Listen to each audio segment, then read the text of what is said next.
Welcome to yoga. Meet me in boat pose. We'll take a modified variation to start. So, with your feet out in front of you, feet down on your mat, knees bent, press your ankles together, your knees together, and your thighs together.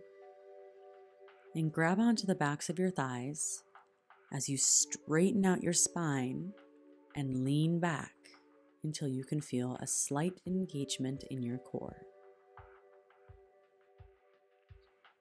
Firm up your core by drawing your navel in.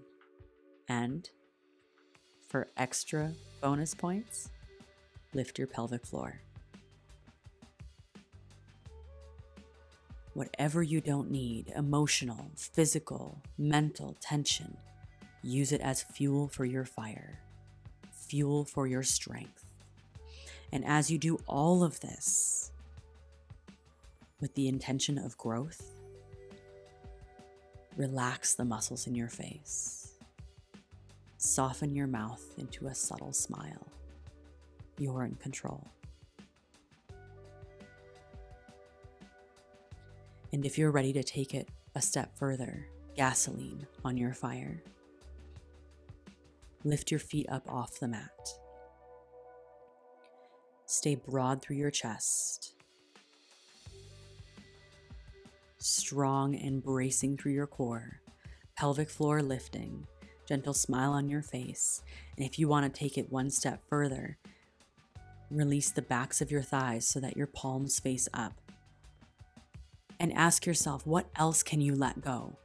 What have you been holding on to that you can burn right here in this moment for even more strength, for even more fire? For 3, 2, 1. Lower down into a long body stretch. And notice how you feel. The brightness, the lightness, the cooling sensations in your body.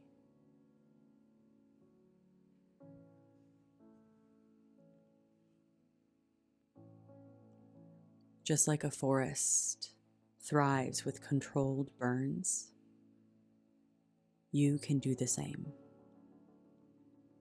Burning off what you no longer need and trudging through that forest so that you can find the small, young inner child within.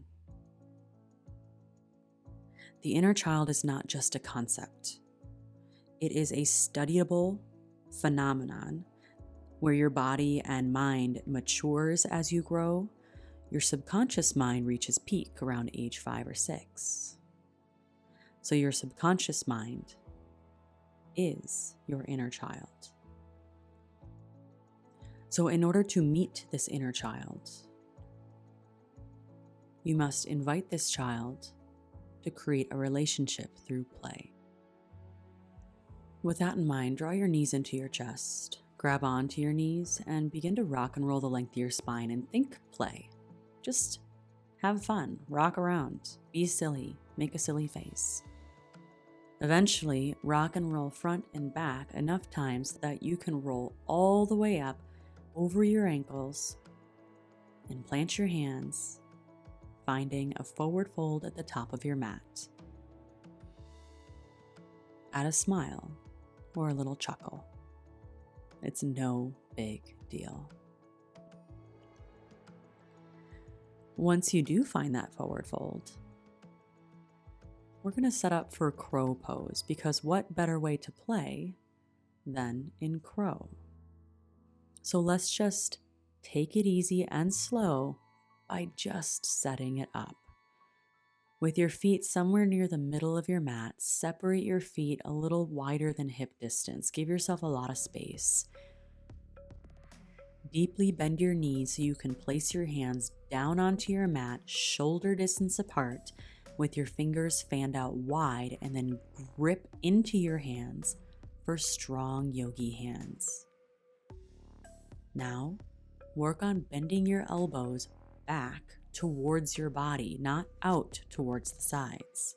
And try bending just your right knee. Lift your right heel up as you do so, and place your right shin on the back of your right arm. That's all. That's all we're going to do right now. And notice that connection, shin to arm. And notice how it feels a little easier when you use your core. So engage your core and fire it up to bring even more strength to this pose.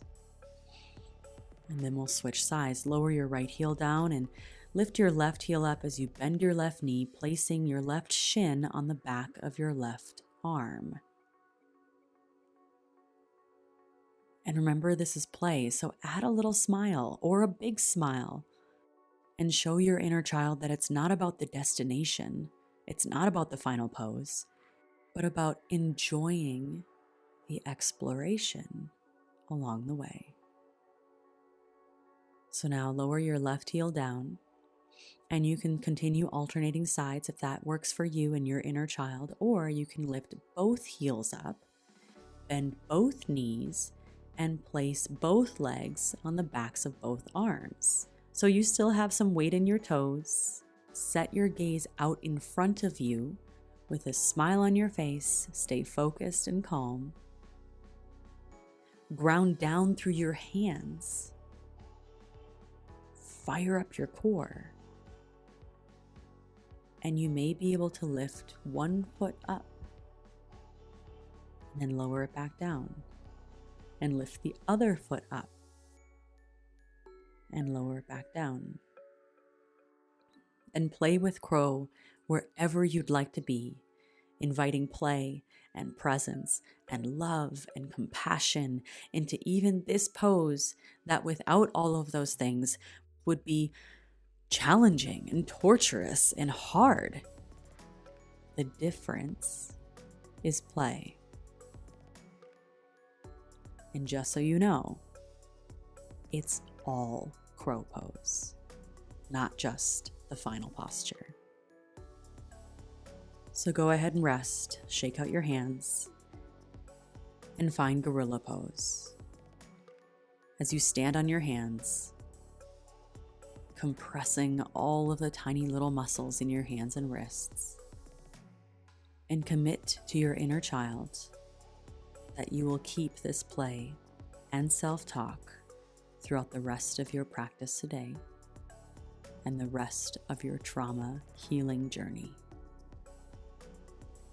Now release your hands, shake them out, and tell your inner child, I'll take care of you.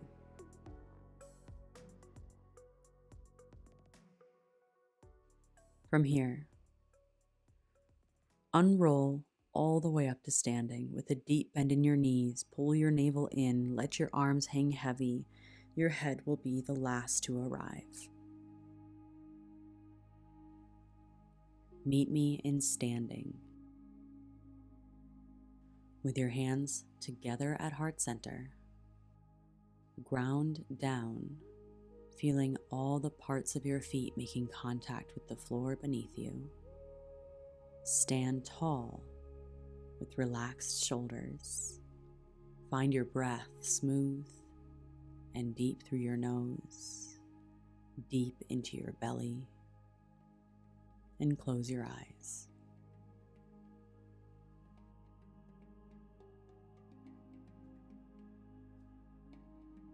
This is the place where the Maya is lifted.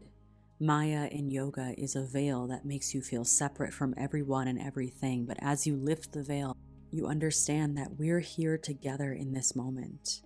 Energy is connecting you with me and with everyone else doing this work in the world around you. In the spirit of this connection, we'll seal our practice by understanding that there is a place inside of you where the entire universe dwells. This place is of love, light, truth, and peace. When you are in this place in you and I am in this place in me, we are one. Namaste.